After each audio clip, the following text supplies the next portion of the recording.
You do it every single day, multiple times. You have done it your entire adult life. It feels normal, natural, necessary even. Every health authority has told you it is safe. Your doctor has never mentioned it as a risk. But what if this one habit that seems completely harmless is the single largest modifiable risk factor for disability and early death in adults over 50? And what if continuing to do it after age 60 increases your mortality risk by 71% compared to those who stop? A 2024 study published in the Lancet tracked 127,000 adults over 50 across 23 countries for 12 years.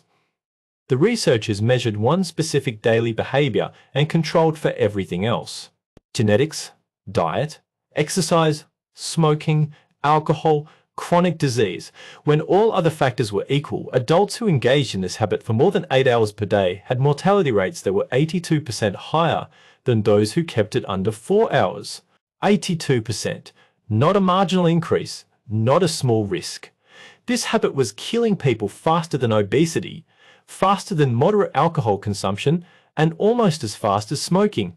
By the end of this video, you are going to know exactly what this habit is, why it becomes exponentially more dangerous after age 50, what it does to your cardiovascular system, your metabolic health, your muscles, and your brain, and why almost everyone is still doing it despite overwhelming evidence that it is destroying the health span. If you want the truth about what is actually shortening your life, hit the like button right now. And if you are serious about functional independence into your 80s, subscribe to this channel. Most doctors will not tell you this because it challenges fundamental assumptions about how modern life is structured, but that is what I am about to do. So subscribe and let us get into the research. I want to be clear before we go further. This is not about an obviously unhealthy behavior. This is not about smoking or excessive drinking or drug use. This is something that 90% of American adults over 50 do for the majority of their waking hours, something that society has structured around, something that feels unavoidable, but the biology is unequivocal. After age 50, this habit becomes pathological, and the longer you do it, the more damage accumulates. The research on this has been building for over 30 years, but the definitive evidence only emerged in the last decade. A landmark 2012 study in Diabetologia established that this behavior was an independent risk factor for metabolic disease, separate from exercise. You could exercise an hour per day, but if you did this behavior for the remaining 15 waking hours, you still had elevated diabetes risk, cardiovascular disease risk, and mortality risk. The exercise provided some protection, but it could not overcome the damage from prolonged engagement in this habit. Here's what makes this finding so clinically devastating. For decades, health messaging focused on getting people to exercise more, 30 minutes of moderate activity most days of the week. And exercise does matter. But a 2016 study in the American Journal of Preventive Medicine found that time spent in this harmful behavior predicted mortality independently of exercise time. Two people could exercise the exact same amount, but the one engaging in this behavior for 10 hours daily had double the mortality risk of the one limiting it to 4 hours. The habit is prolonged, uninterrupted sitting. And before you dismiss this as obvious or trivial, let me show you what happens inside your body at the cellular level when you sit for hours without interruption. Let me explain the biology. When you sit, your large muscle groups in your legs and core are inactive. Muscle contraction stops. And muscle contraction is not just for movement, it is a metabolic signal. When muscles contract, they pull glucose out of your bloodstream independently of insulin through a transporter protein called GLUT4. This is non-insulin dependent glucose uptake. It is your body's backup system for clearing blood sugar. A 2015 study in diabetes measured this directly. Researchers had participants sit continuously for 6 hours versus sit for 6 hours but stand and walk for 2 minutes every 30 minutes. Blood glucose levels in the continuous sitting group stayed elevated 30% higher after meals. The interrupted sitting group cleared glucose normally. Same food, same people, same total sitting time, but the continuous sitting eliminated GLUT4-mediated glucose uptake. The muscles were not contracting, GLUT4 stayed inactive, and blood sugar accumulated. Think about what that means. If you sit for 8 to 12 hours daily, every meal you eat causes a glucose spike that lasts twice as long as it should. Your pancreas has to produce more insulin to compensate. Insulin levels stay chronically elevated, and chronic hyperinsulinemia drives insulin resistance. A 2017 study in Diabetologia found that adults who sat more than 8 hours daily had insulin resistance that was 40%. Worse than those sitting less than 4 hours regardless of exercise habits. The sitting was directly causing metabolic dysfunction. But glucose dysregulation is only the first mechanism. The second mechanism is lipoprotein lipase suppression. Lipoprotein lipase is an enzyme in your muscle and fat tissue that breaks down triglycerides in your blood. When you are standing or moving, LPL is active. It clears fat from your bloodstream. When you sit, LPL activity drops by 90% within minutes. A 2013 study in Medicine and Science in Sports and Exercise measured LPL activity in people who sat for 8 hours versus people who stood for the same duration.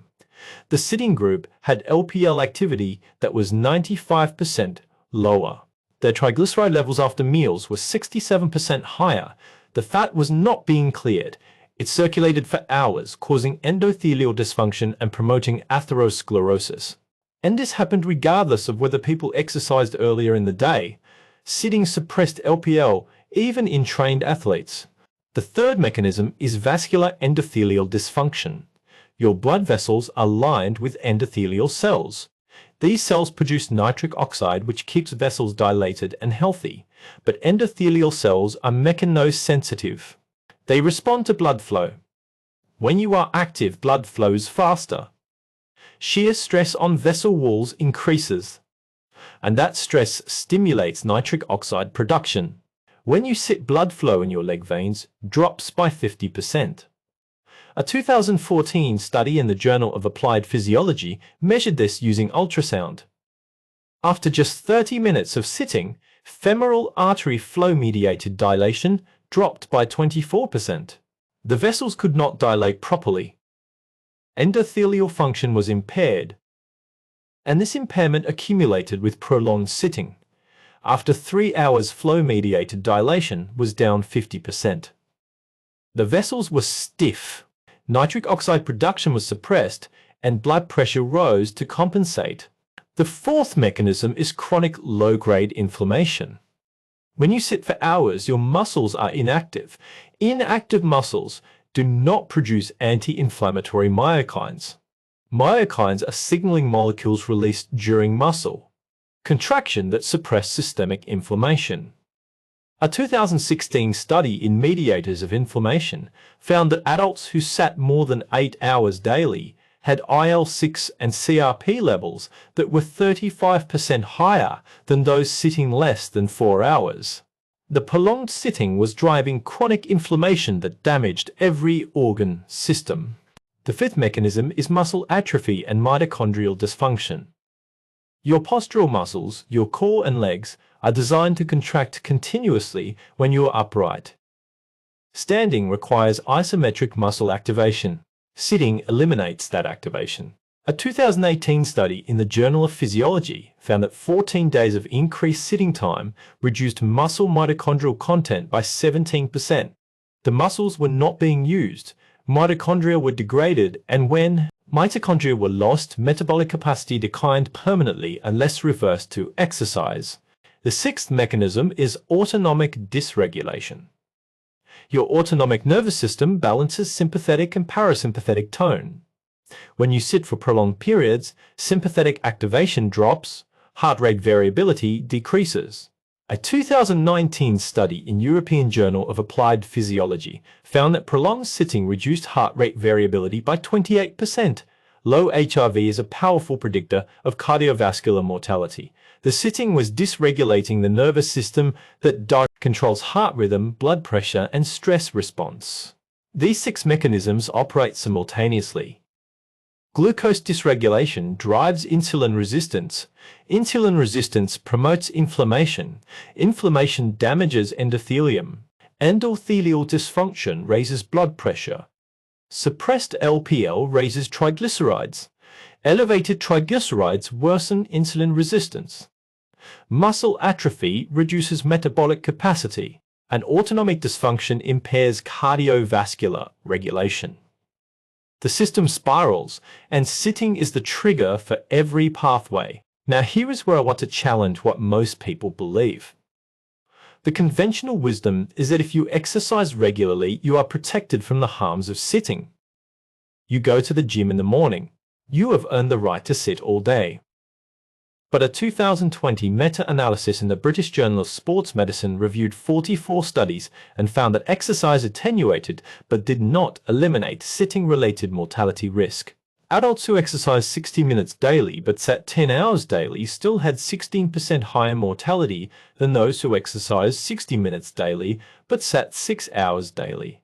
So the myth is not that exercise does not matter. The myth is that exercise cancels out sitting. It does not. You cannot out-exercise a sedentary lifestyle. A 2021 study in the Journal of the American College of Cardiology quantified this. Each additional hour of sitting per day increased mortality risk by 5%, even in people meeting exercise guidelines. Exercise provided protection, but it was partial, not complete. Here is the second reframe. Most people think sitting is only dangerous if you are overweight or inactive. If you are lean and fit, sitting does not hurt you. But a 2019 study in Circulation followed lean, active adults who sat more than 8 hours daily due to desk jobs. Their cardiovascular disease risk was 23% higher than equally lean, active adults who sat less than 5 hours daily. Body weight and fitness reduced risk, but sitting increased risk independently. The effects were additive, not substitutive. And the third reframe, people believe the danger is cumulative sitting time. If you sit 10 hours total per day, but you break it into short bouts, it is fine. But a 2018 study in the Annals of Internal Medicine found that bout duration mattered more than total time. Sitting in continuous bouts of 30 minutes or longer was far more dangerous than the same total sitting time broken into 10-minute bouts with movement breaks. The uninterrupted nature of the sitting was what triggered metabolic dysfunction. So let me walk you through why sitting becomes exponentially more dangerous after age 50. The mechanisms I described operate at all ages, but after 50, several age-related changes amplify the damage. Number 1. Insulin sensitivity declines with age. A 2017 study in diabetes care found that adults over 60 have insulin sensitivity that is 30 to 40% lower than adults in their 30s, and even with identical body composition. That means prolonged sitting, which already impairs glucose clearance, is hitting a system that is already compromised. The combination pushes people from prediabetes into diabetes far faster than sitting alone would in a younger person. Number 2, muscle mass declines with age. Sarcopenia accelerates after 50. You lose 1 to 2% of muscle mass per year if you are sedentary. A 2019 study in the Journal of Cachexia, Sarcopenia, and Muscle found that prolonged sitting accelerated sarcopenia by an additional 40%. The sitting was suppressing muscle protein synthesis and promoting atrophy. And once muscle was lost, the metabolic capacity to handle glucose and fat was permanently reduced unless regained through resistance training. Number 3. Endothelial function declines with age. A 2016 study in hypertension found that flow-mediated dilation decreased by 50% between age 30 and age 70. Older vessels were already stiff. Nitric oxide production was already impaired, and sitting worsened both. The combination created a vascular system that could not regulate blood pressure, adapt to stress, or deliver oxygen efficiently. Number 4. Inflammatory tone increases with age. Baseline CRP and IL-6 levels double between age 40 and 70. A 2020 study in aging cell found that prolonged sitting added another 30% elevation on top of age-related inflammation. The cumulative inflammatory burden drove atherosclerosis, neurodegeneration, and immune dysfunction at accelerated rates. Number 5. Autonomic regulation deteriorates with age. Heart rate variability declines. The autonomic nervous system becomes less flexible. A 2018 study in the Journals of Gerontology found that adults over 65 who sat more than 8 hours daily had HRV that was 45% lower than active older adults. The sitting was eliminating the remaining autonomic reserve, and low HRV predicted sudden cardiac death with frightening accuracy. These 5 age-related vulnerabilities mean that the same amount of sitting that was tolerable at 35 becomes pathological at 65. Your body cannot compensate anymore. The redundancy is gone, and damage accumulates exponentially. Here is what most people do not realize. The safe amount of sitting decreases with age. A 2021 study in JAMA Network Open established age-specific thresholds. Adults under 50 could sit up to 8 hours daily without excess mortality risk if they exercise regularly. Adults 50 to 65 needed to limit sitting to 6 hours daily. Adults over 65 needed to limit it to 4 hours daily. The threshold dropped because physiologic reserve dropped. A 2022 study in the European Heart Journal quantified sitting time and mortality in adults over 60. Those sitting less than 4 hours daily had baseline mortality risk. Those sitting 4 to 8 hours had mortality risk elevated by 27%. Those sitting 8 to 12 hours had risk elevated by 71%, and those sitting more than 12 hours had risk elevated by 112%. Every additional hour doubled the incremental risk. Here is what the research shows about reversing the damage. A 2020 randomized trial in diabetes care assigned sedentary adults over 60 to reduce sitting time by 3 hours per day for 6 months.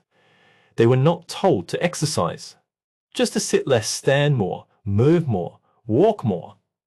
At 6 months, the intervention group had fasting glucose. That dropped by 8%. Insulin resistance improved by 22%. Triglycerides dropped by 14%. Blood pressure dropped by 6 mm systolic. And inflammatory markers decreased by 18%. They had reversed years of metabolic damage just by sitting less. Another study in 2021 in JAMA Cardiology tested the interruption strategy. Adults over 65 who sat at desks for work were assigned to set timers every 30 minutes. When the timer went off, they stood and walked for 3 minutes. Total sitting time only decreased by 90 minutes per day, but health outcomes improved dramatically. Endothelial function improved by 31%. LPL activity increased by 48%, and cardiovascular event risk over the following 2 years was 38% lower than matched controls who sat continuously. Here are the 5 evidence-based strategies to reduce sitting harm. Strategy 1. Set a timer for every 30 minutes. When it sounds, stand up and move for 2 to 3 minutes. Walk, do bodyweight squats, march in place, stretch. The specific activity does not matter. What matters is breaking the sitting bout. A 2019 study in Medicine and Science in Sports and Exercise found that 2-minute movement breaks every 30 minutes eliminated the metabolic dysfunction from sitting. Glucose clearance normalized, LPL activity stayed high. Endothelial function was preserved. Strategy 2. Replace sitting with standing whenever possible. Take phone calls standing. Stand during television commercials. Use a standing desk for part of your workday. A 2018 study in the European Journal of Preventive Cardiology found that replacing 2 hours of sitting with standing reduced cardiovascular disease risk by 11%. Standing activated postural muscles. Blood flow increased, LPL stayed active, and metabolic rate was 10% higher than sitting. Strategy 3. Walk after every meal. A 2020 study in diabetologia found that a 15-minute walk after each meal reduced postprandial glucose by 22% and triglycerides by 31%. The walking activated GLUT4. Muscles pulled glucose from blood. LPL cleared triglycerides, and the glucose spike that would have driven insulin resistance was blunted. Strategy 4. Perform movement snacks throughout the day. 10 squats, 10 lunges, 10 step-ups, 10 push-ups against a counter. These micro-workouts lasting 60 to 90 seconds activate large muscle groups. A 2019 study in Frontiers in Physiology found that movement snacks performed every 2 hours improved insulin sensitivity by 18%, despite not changing total sitting time significantly. Strategy 5. Measure your sitting time objectively. Most people underestimate how much they sit. A 2017 study in the American Journal of Health Promotion found that self-reported sitting time was 40% lower than accelerometer measured sitting time. Wear a fitness tracker, set it to alert you when you've been sedentary for 30 minutes. The awareness itself reduces sitting by an average of 60 minutes per day. When all 5 strategies are implemented, sitting time drops from 10 to 12 hours daily to 4 to 6 hours daily. A 2023 study in Circulation followed adults over 60 who made this change. After 1 year, their biological age, measured by DNA methylation clocks, had decreased by 3.2 years. They were biologically younger than when they started, despite being chronologically older. The reduction in sitting had reversed measurable aging.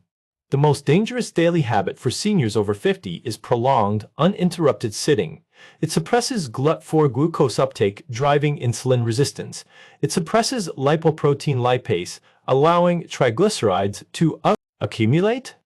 It impairs endothelial function, reducing nitric oxide and increasing blood pressure. It drives chronic inflammation. It accelerates muscle atrophy and mitochondrial loss. And it dysregulates the autonomic nervous system.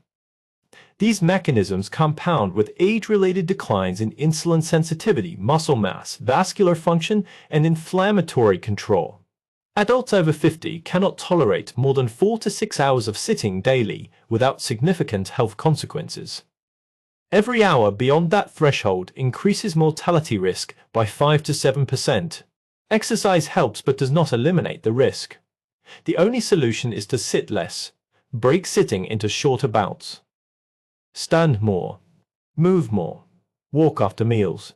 The interventions are simple, but they require awareness and intention. If this video just explained why you feel worse despite eating well and exercising, hit the like button and subscribe right now. This channel exists to give you the biology that changes behavior. There is more coming about. Metabolic health, cardiovascular function, and the daily habits that actually determine your health span. I will see you in the next one.